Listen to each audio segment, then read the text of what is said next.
எவ்வளவு சோதிச்சது? 11,000. எத்தனை பேருக்கு? ஒரு ஆளுக்கு 11,000 வாங்கின. யார் வாங்கினா? 11,000 கேட்காங்க. ஒரு ஆளுக்கு 11,000 ரூபா. 1000 2000 இல்ல தங்கங்களா, 11,000 கொடுத்து ஒரு தெய்வத்தை தரிசனம் பண்ணி எல்லாரும் இருக்கப்பட்டவங்களா அப்படி கொடுக்கறதுக்கு? இல்ல நீங்க அதிகாரத்துல இருக்கிறவங்க எல்லாம் அப்படித்தான் வாங்கிட்டு உள்ள விடுறீங்களா? ஒரு பிரபலமான ஒரு நடிகைகள் வந்துட்டா போதும், அதே மாதிரி ஒரு அதிகாரத்துல இருக்கிறவங்க வந்துட்டா போதும், இந்த மாதிரி 11,000 வாங்குறீங்களா? ஏன் இந்த அப்புறாணி மக்கள் கிட்ட இவ்வளவு பணத்தை கேட்கறீங்க? ஆக யாரோ கொடுத்து போயிருக்கிறதுனால தானே இன்னொருத்தர் கிட்ட கேட்கறாங்க. மிக மிக மிக அடித்தளமான ஒரு கேவலமான ஒரு விஷயம். வணக்கம் அக்கா, எல்லாரும் எப்பவும் நல்லா இருக்கணும். நிறைய பேர் பழனி பாத யாத்திரை போன பக்தர்கள் ரொம்ப வேதனைப்பட்டு நிறைய சங்கடங்கள் அனுபவிக்கிறது. நாங்க பழனி போயிருந்தப்போ ஏற்பட்ட சங்கடங்களை பத்தி அம்மா பதிவு கொடுத்திருந்தேன். நிறைய பேர் ஆதரவு தெரிவிச்சிருக்கீங்க. நிறைய நம்ம வாராகி அம்பாள் சேனலுக்கு சப்ஸ்கிரைப் பண்ணி வரவேற்பு நிறைய கொடுத்துருக்கீங்க. ரொம்ப ரொம்ப மகிழ்ச்சி. அதாவது பழனிக்கு நீங்க ஏன் இந்த கூட்டத்துமான டயத்துல போறீங்க? நீங்க எதுக்காக உள்ளூர்ல இருக்கிற முருகன் கோவிலுக்கெல்லாம் போக முடியாதா? நீங்க பழனி தான் போகணுமா அப்படின்னு நிறைய பேரு கமெண்ட்ல தெரிவிச்சிருந்தீங்க. பல பேர் உங்களுடைய அனுபவங்களை பகிர்ந்திருந்தீங்க. ஆமா, இதுக்கெல்லாம் ஒரு முடிவு வரணும், முருகன் தான் இதுக்கு ஒரு பதில் கொடுக்கணும் அப்படின்னு எல்லாம் நிறைய பேர் கமெண்ட்ல தெரிவிச்சிருந்தீங்க. எல்லாம் சரிதான். உள்ளூர்ல இருக்கிற முருகனை கும்பிடலாம், காலண்டர்ல இருக்கிற முருகனை கும்பிடலாம்னு கூட கமெண்ட்ல போட்டிருந்தீங்க. அதாவது எல்லாமே சரிதான். ஒவ்வொரு தெய்வங்களுக்கும் ஒவ்வொரு விதமான அவதாரங்கள் இருக்கு. சில அவதாரங்களை நம்ம போய் நேர்ல தான் பார்த்தாகணும். ஒரு தாய் நம்ம வீட்டுல இருக்காங்க அப்படின்னு நினைச்சுக்கிட்டா போறாது, இல்ல நம்மளுடைய உறவு முறைகள் நம்ம கூட இருக்காங்கன்னு நினைச்சுக்கிட்டா போறாது. சில பேரை சில நிகழ்ச்சிகள்ல சில விஷயங்களுக்காக போய் நேர்ல பார்த்து தானே ஆகணும், இல்லையா? அதனால இதெல்லாம் ஒரு சில்லியான ஒரு பதிலா இருந்தது. சரி, பரவாயில்ல. என்னை பொறுத்த வரைக்கும் எந்தெந்த தெய்வங்கள் எந்தெந்த இடத்துல அவதரிச்சிருக்கோ அந்த இடங்கள்ல போய் அவங்கள மனதார வேண்டிக்கிறது ஒரு முறை. சரி, இப்போ பழனி பத்தி பேசியிருந்த பதிவுக்கு அவ்வளோ பேரு வரவேற்பு கொடுத்துருந்தீங்க, நன்றி. இப்போ திருச்செந்தூர்ல நடந்த ஒரு மிக மிக மிக அடித்தளமான ஒரு கேவலமான ஒரு விஷயம். எந்த ஒரு விஷயத்தையுமே அம்மா ப்ரூஃப் இருந்தா மட்டும்தான் அதை பத்தி பேசுவேன், இல்லை நேர்ல நான் அனுபவிச்சிருந்தா மட்டும்தான் அதை பத்தி நான் பேசுவேன். இல்லைன்னா நான் பேசுறது கிடையாது. ப்ரூஃப் இருந்தா பேசுவேன். அந்த ப்ரூஃப் நமக்கு கிடைச்சது. அதாவது இந்த 2-3 நாளுமே தொடர்ச்சியாக வரக்கூடிய சமூக ஊடக பதிவா இருக்கட்டும், பேப்பர்லையா இருக்கட்டும், நிறைய இடங்கள்ல இதை பார்க்க முடிஞ்சுது. இந்த ஒரு நிகழ்வை நீங்க பார்த்துருங்க. நான் ஃபர்ஸ்ட்டும் கொடுத்துருக்கேன், வீடியோட என்ட்ரிலையும் நான் கொடுக்குறேன், இப்போவும் இங்க ஓடுது பாருங்க. அங்க தெரிகிற ஒரு நபர் இதே மாதிரி தான் பழனிலையும் நடந்தது. அப்படியே திருச்செந்தூர்ல எந்த மாற்றமுமே கிடையாது. 11,000 பழனி பரவாயில்ல தங்குங்களா, ஒரு ஆளுக்கு 500 ரூபா மனைக்கு தான் கேட்டாங்க. மற்றவங்க எப்படி கேட்பாங்கன்னு தெரியல. அதுவும் 1000 2000 கூட இருக்கலாம். அங்க இருக்கக்கூடியவங்க சாமியை பக்கமா கூட்டு போய் தரிசனத்துக்கு அழைச்சிட்டு போறேன் அப்படின்னு. ஆனா இந்த நபர் எவ்வளவு கேட்டிருக்காங்க? ஒரு நபருக்கு 11,000 ரூபாய் கேட்டிருக்காங்க. அது அந்த பெண் தன்னோட வாயாலேயே சொல்றாங்க. கேரளாவை சார்ந்த குழந்தைகள் எல்லாமே ஒரு 5 பேர். அப்ப நாங்க 5 பேருக்கு உங்களுக்கு 50,000 தரணுமா அப்படின்லாம் அவங்க கேட்குறாங்க. மனசு அப்படியே அவ்வளோ வேதனையா இருக்கு. ஏன்னா நாங்க கேரளால இருக்க பல ஆலயங்கள் போயிருக்கோம், அந்த மாதிரி எதுவுமே பார்த்ததில்லை. ஏன் ஐயப்பனை தரிசனம் பண்ண போறோம், கூட்டங்கள் அதிகரிக்கும், தரிசனத்துக்கு லேட்டாகுமே தவிர, ஆனால் அங்க போகக்கூடிய நேரம் அதிகரிக்கும், கொஞ்சம் இடைஞ்சலா இருக்கும், அவ்வளவுதான். ஆனா தரிசனம் பார்த்துடலாம். திருப்பதியிலையும் அதே மாதிரி தான். யாரு விஐபி தரிசனம் இருக்கு எல்லா இடங்கள்லையும். அது கொஞ்சம் கண்டிக்கத்தக்கதாகத்தான் இருக்கு. ஏன்னா விஐபி தரிசனத்தினால மட்டும்தான் கூட்டங்கள் அதிகரிக்குது. அது எல்லா இடங்கள்லையுமே இருக்கு. ஒரு பிரபலமான ஆலயங்கள் இருக்குன்னாலே விஐபிகள் பாமர மக்களை நிப்பாட்டிட்டு விஐபிகளை தரிசனம் பண்ண வைக்கிறது. இந்த கொடுமை எல்லா இடங்கள்லையுமே இருக்கு, எல்லா இடங்கள்லையுமே. ஆனா இந்த மாதிரி பணம் வாங்கிக்கிட்டு வாங்க நாங்க உங்களை கூட்டிட்டு போறோம்னு ஏமாத்துற விஷயங்கள் இங்கதான் தங்கங்களா நடக்குது. ரொம்ப நம்ம தமிழ் மக்கள் எல்லாமே வெட்கப்படக்கூடிய விஷயம். இதற்கு ஒரு தீர்வே இல்லையா? இதற்கு ஒரு முடிவு மக்களாகிய நம்ம தான் சக்தி, நம்ம தான் எந்த ஒரு முடிவு எடுக்க முடியாதா? அதாவது தெய்வத்தை வழிபாடு பண்றதுக்காக அவ்வளோ கஷ்டப்பட்டு கேரளால இருந்து திருச்செந்தூருக்கு பயணப்பட்டு தைப்பூசத்தன்று இறைவனை தரிசிக்கலாம் என்று வர்ற மக்களை நம்ம மரியாதை செலுத்தலைனாலும் பரவாயில்லை, அவங்களுக்குரிய தேவைகளை, அத்தியாவசிய தேவைகளை கூட பூர்த்தி செய்யலைன்னா கூட பரவாயில்லை, தெய்வத்தை தரிசிப்பதற்காக வரிசையில நிக்கிறவங்களை மைண்ட் வாஷ் பண்ணி, அதாவது மூளைய வாஷ் பண்ணி பேசி பேசி நீங்கள் இவ்வளவு கொடுங்க, உங்களை பக்கமாக கூட்டிகிட்டு போகிறோம், பிரசாதங்கள்லாம் கிடைக்கும், பெரிய அற்புதம் அப்படி இப்படின்னு அவங்களா ஒரு விபூதியை தயார் பண்ணி, அவங்களா ஒரு பிரசாத பையை தயார் பண்ணி, அப்படி எத்தனை பேர் போயிருப்பாங்க. ஒரு 1000 2000 இல்லை தங்கங்களா, 11,000 கொடுத்து ஒரு தெய்வத்தை தரிசனம் பண்ணி எல்லாரும் இருக்கப்பட்டவங்களா அப்படி கொடுக்கறதுக்கு? இல்லை நீங்கள் அதிகாரத்தில் இருக்கிறவங்களை எல்லாம் அப்படித்தான் வாங்கிட்டு உள்ள விடுறீங்களா? ஒரு பிரபலமான ஒரு நடிகர் நடிகைகள் வந்துட்டா போதும், அதே மாதிரி ஒரு அதிகாரத்தில் இருக்கிறவங்க வந்துட்டா போதும், இந்த மாதிரி 11,000 வாங்குறீங்களா? ஏன் இந்த அப்ராணி மக்கள் கிட்ட இவ்வளவு பணத்தை கேட்குறீங்க? ஆக யாரோ கொடுத்து போயிருக்கிறதுனால தானே இன்னொருத்தர்கிட்ட கேட்குறாங்க.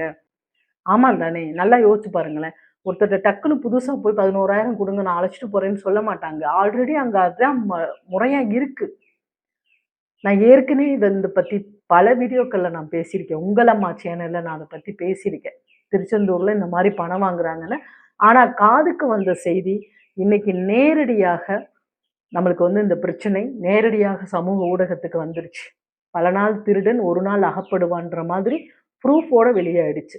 இதுக்கு இந்த அதிகாரங்கள் எல்லாம் சேர்ந்து, தலைவர்கள்லாம் நிறைய இருக்காங்க, நல்லோர்கள் எல்லாம் சேர்ந்து இதற்கு என்ன முடிவு செய்ய போறாங்க அப்படிங்கிறது எனக்கு தெரியல தங்கங்களா. ஆனா நான் எப்பவும் போலவே உங்ககிட்ட விடுறேன், இந்த பதிவிற்கான உங்களுடைய மன கருத்துக்களை பதிவு பண்ணுங்க. அதே போல இந்த நிகழ்வுகளுக்கான முற்றுப்புள்ளி வைப்பதற்கான அதிகாரம் 2 இடங்கள்ல தான் இருக்கு. ஒன்று ஆட்சி சம்பந்தப்பட்ட விஷயம், 2வது அதிகாரம் சம்பந்தப்பட்ட விஷயம், 3வதாக நமக்கான ஒரு விஷயம் என்னன்னா, அந்த முருகப்பெருமானே தான் இதற்கு ஒரு பதில் கொடுக்கணும் இல்லையா? உழைச்சு சாப்பிடக்கூடிய 1 ரூபாய் கூட உடல்ல ஒட்டாம போகிற இந்த காலங்கள்ல இப்படி வற்புறுத்தி அடி வயிற்றுல கை வச்சு கஷ்டமேனு இறைவனை தரிசிக்க வரக்கூடிய இடத்துல இந்த மாதிரி பல ஆயிரக்கணக்கான ரூபாயை கேட்டு தெய்வத்தை தரிசனம் பண்ண விடுறது இது முறையா? இது சரியா? இந்த பாவம் எல்லாம் தலைமுறை தலைமுறையா பாதிக்காதா? எப்படி ஒரு போர்க்களம் வருது, இறைவன் தண்டிக்க போகும்போது கெட்டவங்க அழியும் போது நல்லோர்களும் சேர்ந்து தானே நம்ம பாதிக்கப்படுறோம் இல்லையா? ஆக நமக்கும் பங்கு இருக்கு. இந்த கெட்டதெல்லாம் நடக்கக்கூடாது. நாளைக்கு ஒரு அழிவை இறைவன் கோவப்பட்டு கொடுக்கும்போது அந்த அழிவில நல்லோர்களாக இருக்கக்கூடியவர்களும் கெட்டவர்களோடு அழிந்து போகக்கூடிய காலம் தானே வருது. ஒரு பெரிய பூகம்பம் வருது, இல்லை ஒரு நோய் வந்தது கொரோனா மாதிரி, அப்போ நல்லோர்களும் சேர்ந்து தானே பாதிக்கப்படுறோம். அப்போ நம்மளுக்கும் இந்த கெட்டது நடக்காம வைக்கிறதுக்கான பங்கு இருக்கு. நம்மளால என்ன முடியும்? என்னுடைய மனக்குமுறல்களை உங்களோட பகிர்ந்துக்க முடியுது, அவ்வளவுதானே தவிர முயற்சிங்கிறது எல்லாரும் தான் எடுக்கணும். ஒரு கை தட்டுனா ஓசை இல்லை, எல்லாரோட கையும் தட்டணும். எல்லாரோட கையும் தட்டும் போதுதான் ஓசை பலமா இருக்கும். அப்பதான் அதற்குரிய ஒரு தீர்வும் கிடைக்கும். ரொம்ப ரொம்ப ஒரு அக்கிரமம், அநியாயம், மோசமான செயல், அதுவும் அடுத்த ஒரு இடத்துல இருந்து வரக்கூடிய மக்களை நம்ம தமிழ் மக்கள் எவ்வளவு ஆதரிக்கணும், எவ்வளவு அன்பாக பேசணும், அவர்களுடைய தேவைகளை பூர்த்தி செய்யணும். அப்பதானே அவங்களுக்கு உரிய மரியாதை இருக்கும் இல்லையா? ஆக அந்த பெண் கதறக்கூடிய கதறல்களை நீங்க கேட்டிருப்பீங்க, எவ்வளவு மனக்குமுறல்கள் கேட்டிருப்பீங்க. ஒரு தெய்வத்தை தரிசிக்கிற இடத்துல இப்படியா அப்படின்னு அந்த பெண் மனது நொந்து, அந்த குடும்பம் நம்மளை எல்லாம் ஒரு வகுற்றெரிச்சல் அப்படிங்கக்கூடிய தன்மை நம்மளை தமிழ் மக்களாகிய நம்மளை பாதிக்குமா பாதிக்காதா சொல்லுங்க? இந்த மாதிரி வயிற்றெரிச்சலோட திரும்பி போகும்போது கேரளால இருந்து அவ்வளோ தூரம் முருகனை தரிசிக்கணும் அப்படின்னு எவ்வளோ ஆர்வமா ஆவலா கிளம்பி வந்திருப்பாங்க. கூட்டம் இருக்கட்டும் தாங்கங்களா. நம்ம கமெண்ட்ல சொல்றீங்க, கூட்டத்தோட யார் உங்களை பயணப்பட விட்டா அப்படின்னு கேக்குறீங்க. கூட்டத்துல பயணப்படட்டும், நீங்க தரிசனத்துக்கு அமைதியா ஆட்களை விடுங்க. எப்படியோ கை கெடுத்தோ கால் கெடுத்தோ மன வருத்தத்தோடு வரக்கூடியவங்களை உடல் வருத்தத்தையும் சேர்த்து கொடுக்குறீங்க, பரவாயில்ல. உடல் வருத்தமானா பரவாயில்ல, அந்த இறைவனை ஒரு நொடி தரிசிக்கக்கூடிய அந்த பாக்கியத்தைக்காகவாவது அந்த உடல் வலியும் மனவலியும் பொறுத்துக்கிட்டு போய் தரிசனம் பண்றாங்கன்னே வச்சுக்கோங்களேன். ஆனா இந்த மாதிரி இடையில ரூபாய் கொடுங்கன்னு அவங்களுடைய வேதனைகளை, அந்த உடல் வேதனைகளை பயன்படுத்தி, அவர்களுடைய முடியாத்தனத்தை பயன்படுத்தி, வயசானவங்க இருக்காங்களா, குழந்தைகள் இருக்கா, அப்படியே டக்குன்னு அங்க போறது. ஒரு கொஞ்சம் ஒரு 2 தங்கம் தான் போட்டு வராங்களான்னு பாத்தீங்களா? இன்னைக்கெல்லாம் எல்லாம் தங்க விற்கிற விலைக்கு 1,50,000 ரூபாய் விக்குது. கவரிங்க தான் பாவங்க பிள்ளைங்க எல்லாம் போட்டிருக்காங்க. அவங்கள போய் வாங்க, நீங்க இவ்வளோ பணம் கொடுங்க, ரொம்ப சிறப்பா இருக்கும், நீங்க என்ன கேட்டாலும் நடக்கும், வேண்டுதலெல்லாம் உடனே பலிக்கும்னு அவங்கள பேசாதெல்லாம் பேசி இப்படி அழைச்சிட்டு போய் வயித்துல அடிச்சு இந்த சம்பாத்தியம் எல்லாம் உங்களுக்கு தங்குமா? உங்களுக்கு நிலைக்குமா?